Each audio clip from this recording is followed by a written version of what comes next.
Hey, my name is James Nicholson. Welcome to my YouTube channel. The Federal Reserve have cut interest rates. Now, this is important for British people because this means the Bank of England are way more likely to cut next week, and that's going to help with your mortgage payments for sure. So in this video, I'm going to talk about why they cut, how much they cut, what the expectations are for future cuts, and also we need to start talking about who's going to replace Jerome Powell at the Federal Reserve, because that's going to have a massive impact on interest rates in 2026.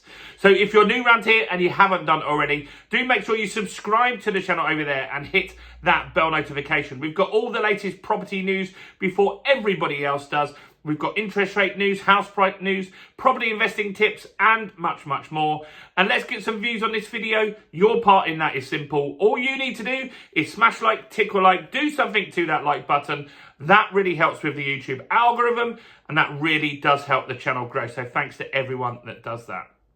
So, Federal Reserve had their meeting yesterday, and it was interesting in the press conference because Jerome Powell didn't really hold back. He was really open with the fact that he thinks there's a lot of problems potentially brewing in America at the moment with inflation, with unemployment, and also the tariff stuff as well is starting to come through and hit prices as well. So what did they do? Well, the Fed cut their rate, which is great for us. It went from 3.75% down to 3.5%. Now, the Bank of England, we're way above that. We're at 4%. And the Bank of England and the Federal Reserve, they like to have their rates fairly close, or more so, the Bank of England like to have their rate closer to the Federal Reserve. And the reason for that is because you get big currency fluctuations otherwise, and that can impact importing or exporting depending which way it swings.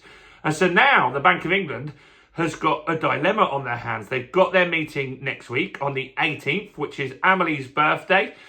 So I'll be making a video once on that. She'll be at school anyway. And so, yeah, the Bank of England pretty much have got to cut rates now. Now, it was a foregone conclusion anyway, I think. It was 90% sure before this. And I think tomorrow we'll start to see updates on analyst expectations, and it will get as close as you can get to 100%. Because, yeah, we need to cut rates in the UK as well. And so Jerome Powell was talking about what's happening. And he said it's really quite difficult for them to make a decision at the moment because the American government shut down for a little over a month. Some say it's Donald Trump's fault. Some say it's the Democrats' fault. Whoever's fault it is, it did shut down for a month.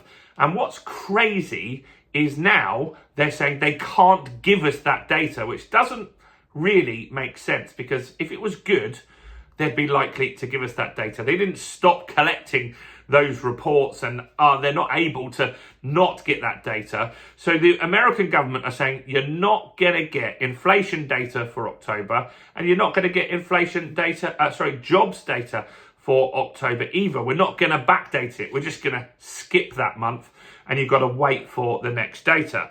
And so this is where Jerome Powell says they have a really tough problem at the moment. So the big problems in the USA are jobs and inflation. Same as the UK. Like, these are the problems that we've got as well. So here's the job problem that the Americans are facing. Their unemployment is rising. It was 4.3%, it's up to 4.4%, but that hasn't been updated since September. There's private data that's out there that says Americans have lost 1.1 million jobs so far since Trump was president, as opposed to this time last year, jobs were up significantly under Biden. So look, that's just the data. It depends. You can like who you want. The data's the data. And so, yeah, I mean, Donald Trump could be making his data better slightly as well. The fact is, they've reported 1.1 million jobs down so far this year. And so unemployment is going up in America. Now, here's where Jerome Powell talks about this getting more complex, because he's saying, look, these jobs are going, unemployment is rising, but the problem that he sees is that AI is also taking jobs. And so as the economy gets better, He's saying, look, these jobs are unlikely to come back. So we could be stuck at these higher unemployment levels for prolonged periods of time, not just due to an economic downturn, due to the fact that these companies, they just don't need people anymore, which is crazy. Now, the inflation problem is similar. So he talked about the fact that, look, inflation, they know it's going up. They just don't know how much it's going up because the government isn't providing them with the data that they need to do their job. And so inflation is going up because of the tariffs. Now, as the tariffs were put on, it made sense that you'd see companies put up prices. Now, big companies didn't do that in America. They swallowed the tariffs, as Donald Trump said that they might do. But now they're struggling. And so they're making less profits. And so they're needing now to not swallow the tariffs and pass those costs on. Now, smaller companies, they didn't swallow the tariffs, and American bankruptcies for small businesses are at the same level as 2008 now, which is pretty worrying. And consumer confidence is the lowest it's been since 2008 as well. So think about what happened around that time. People aren't confident with what's going on. And this impacts the rate cuts going forward. So Jerome Powell saying, look, problems here. We've got a job problem and we've got an inflation problem. We don't trust the data. They pretty much said that. We don't trust the data, even as it expects it to roll out. Because some of it's missing, it's going to be difficult. So how did they vote on this? Well, let's see that. So 9 voted to cut. There's 12 members of their policy meeting. 2 said hold. And 1 said cut 0.5%. So a bigger cut. Now, interestingly, this guy here that said this cut, he works for Donald Trump. He's in Donald Trump's team. He's paused his job there and working at the Fed, which is very strange and not great as well. So that's where we're sitting with that. What else have we got to cover on that? There is some more. I've got to talk about who's going to come next, because that is going to be the interesting part. Anything else to cover there? Yeah, cuts in 2026. They're now predicting 1 cut in the whole of 2026. 1. Now, what Jerome Powell's saying is, we've cut 3 times in a row now. Now we need to see it play out for a few months, see the impact, because this doesn't impact things straight away. It takes time for those loans to get cheaper, mortgages to get cheaper, people to take those mortgages, and for them to be active and hitting the economy. So, yeah, they're saying they're going to only cut once in 2026. Here's where that might change. So, in May, Jerome Powell leaves. Jerome Powell will be leaving the Fed. His time's up. That's just how it goes. You have a set time that you're in charge of it. So now Donald Trump will be selecting and then getting approved by Congress someone else. Now there's 2 people that are being considered for this. And I want to go through these and give you a bit of background. You can do your own research. You'll think that I'm anti-Trump. You'll think that I'm anti these people when you hear this. But I don't think they're the best people, but that could be good for us. Could be good news for us if we want lower mortgage rates. So the first guy, he's called Kevin Hassett. Watch him. He's on the American news every day. He's a smiling little guy with glasses that talks about everything's perfect. The economy's absolutely roaring ahead in America. There's no pain for the American consumers. It's a golden age they talk about. Now, this guy, Kevin Hassett, has some major blunders that have come to light. Well, they were quite obvious when they happened. So, firstly, the dot-com bubble. The dot-com bubble, he wrote a book called The Dow 36,000. So the Dow going to 36,000. And at the time, you might recall, the Dow Jones and all stock markets were going crazy with dot-com companies, as they are now with AI companies. He wrote this book saying everything's going to explode. Prices are going to continue to rise. We're going to do so well. Then very shortly after that book was launched, the Dow crashed 40%, meaning a lot of people lost a lot of money. So that could be a one-off, made a mistake.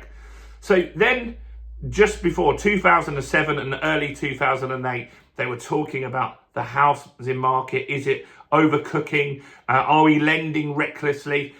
And he then was out there saying, no, the housing market's great. It's boom times. Now's the time to invest. And that was a big thing that then ultimately the market crashed. We had the credit crunch and the Great Recession as well. So he got that one wrong. Maybe that's two things that he got wrong. We all get things wrong. Well, next was COVID. So he was in the Trump admin in COVID. And as the cases started to go up, he said, this will be gone in 1 month. And ultimately, more than 1 million people died in America and millions died around the world. And he got that wrong again. So, not really sure about this guy. He is a puppet for Trump. If you watch him on Fox News or other channels, you'll see he just says what he's told to say. I don't think he's going to be independent if he's the Fed chair. We'll see how that goes. So he's one of the options. Let's talk about the other guy. So these are the two contenders. One of these people will be the next Fed chairman. The next guy is Scott Bessent. Now, Scott Bessent, he's also on the news all the time. Now, he used to work for George Soros. He had some successes. He shorted the pound, made billions, a big trade. I think that was back when Thatcher was in charge. You can correct me on that. But what he is also known is, so he did very well, made George Soros a lot of money. Then he started his own hedge fund. You can Google this and see how well this did. It's called Key Square Group.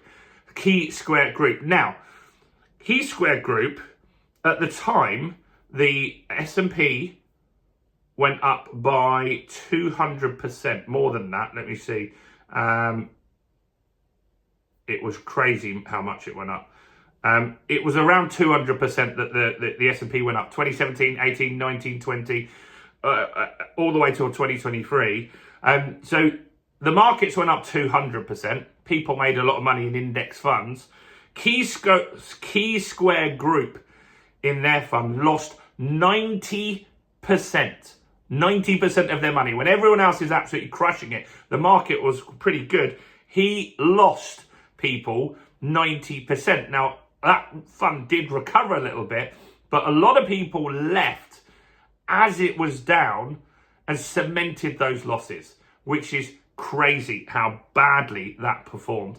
And so, yeah, that is a crazy fact. And that guy is also being considered. Now, whoever gets in, what we're likely to see, whether it's Scott or Kevin, is the fact that, look, they both are senior people in the Trump admin. They both want interest rates to come down. So they might mismanage this. They are going to definitely push all the members of the policy committee to cut interest rates, and they will have some sway in that. Trump's already got one person in there.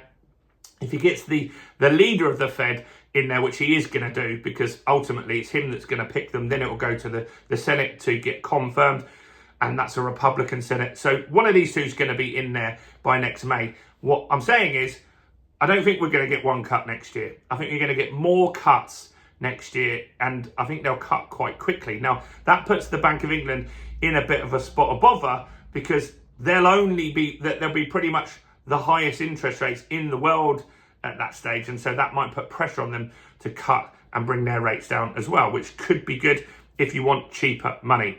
Let me know what you think about this in the comments below. It was an interesting meeting. There's only a few meetings left with Jerome Powell now. One cut left, but the fact is they have cut. That's good for you if you want your mortgage to come down. It means the Bank of England are way more likely to cut next week. Do smash like, do subscribe, and check out all of the other content as well on the channel, including this video right here.